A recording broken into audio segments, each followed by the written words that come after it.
This here is my favorite sushi ever, both to make and to enjoy. The way that the fish, the rice, and that sweet and spicy umami sauce clicks together, it's gonna blow your mind, and you can make this at home.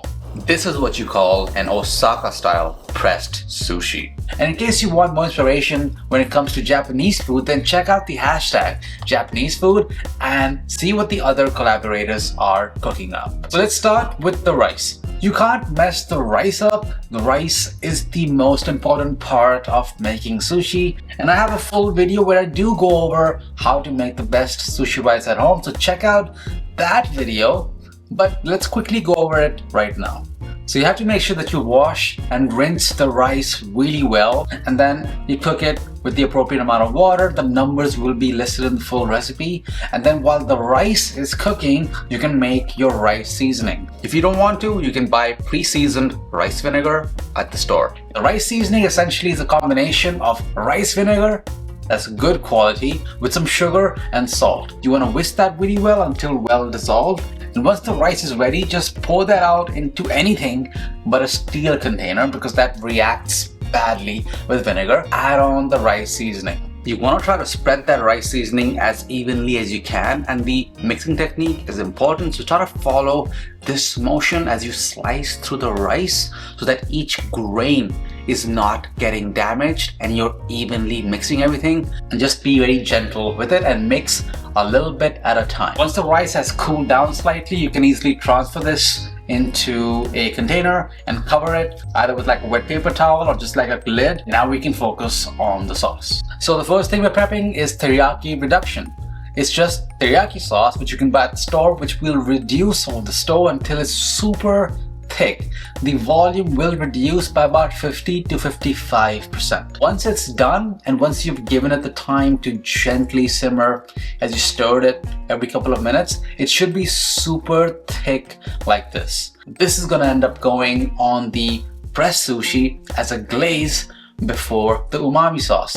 So let's talk about that. Now, umami, as you know, is one of the 5 basic tastes, but I'm also gonna add some heat with some sriracha, and it's also going to be sweet. It's going to be an amazing mixture of flavors.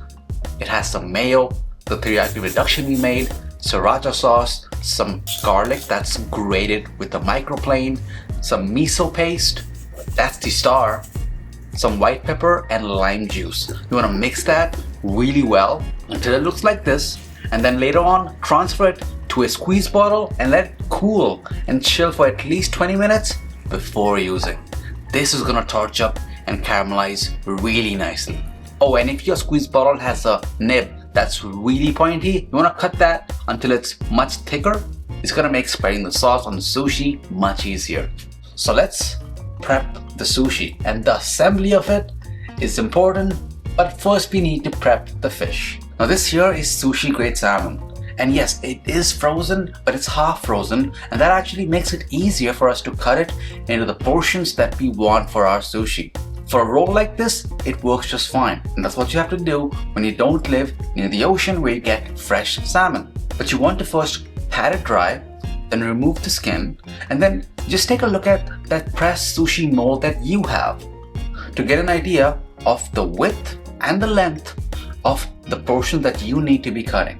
I decided, based on my mold, to cut the fish into portions so I can put 3 pieces of salmon per roll. So you do your math based on your mold and slice away. Make sure your knife is super sharp, be precise, hold the fish steady, and then just slice away. You don't want to hack it, you want to slice the fish. Just keep doing that until you have enough portions for the top side of the Osaka roll, and then we'll also need to cut some longer pieces that's gonna go right down the middle of the Osaka pressed sushi. But thickness wise, it should be anywhere around 1/3 to 1/2 inch in thickness. We'll also be topping the Osaka pressed sushi with some jalapeños for some extra heat and some green onions. So make sure you slice the jalapeños really thin Because jalapenos are kind of bigger, where I get it, I'm gonna cut them in half. But if you get smaller and thinner jalapenos or even serrano peppers, you don't have to cut that in half. Just put that in some water, they'll stay crisp and fresh until we need them later. Same thing with the green onions. We just want the green parts and you want to chop them really, really thin. Now, actually assembling the Osaka-style pressed sushi is very precise. As you'll see, we'll be assembling the pressed sushi inverted. This is the mold over here. Remove that top insert and then line the mold with some plastic wrap. Then the pieces of salmon that we cut in rectangular shape, put that and line it up throughout the length of that mold. Then you're gonna put some rice and then use your thumb to almost create an indent so that the strips of salmon that we cut can perfectly sit flush. Then add some more rice to seal the deal. Then cut any extra plastic wrap and then fold the plastic wrap over the rice and then press ahead. Use your body weight, pressing it really hard because you really need it to be compacted. That's important for Osaka style pressed sushi. Then use the grooves and the indents to slice to cut through the plastic. Here's where having a really sharp knife is important. You don't want the plastic getting stuck between the pieces because that would be crazy and just not safe at all. Nice clean cuts is what you need, and then just fold that plastic over, push out the sushi as you remove the mold. Now you want to make sure that if your insert does not allow you to make complete clean cuts, you cut the pressed sushi all the way through, and that's how you can assemble the rest of your pressed sushis. Just make sure you let the chill come off before you start serving. Then on each of these pressed sushis, you want to put a nice glaze, about 3 grams of teriyaki reduction per sushi, and then line that up with the spicy umami sauce. That thick nib, as you can see, really helps to evenly spread it, and you want to put it only on the fish, not on the rice, so try to clean up the edges as much as you can. For the torch, you want to go sideways and you want to kind of evenly spread that flame all around the umami sauce until it gets golden brown and beautiful, just like this. The sugars in the sauce is what's gonna caramelize and add that smokiness and really intensify the flavors in the sauce. Now before you do anything else, before you start plating, you want to cut the sauce. The sugars will fuse together as you torch it, and if you pull it, it may just pull the sauce with it. Cut the sauce, keep it clean, and then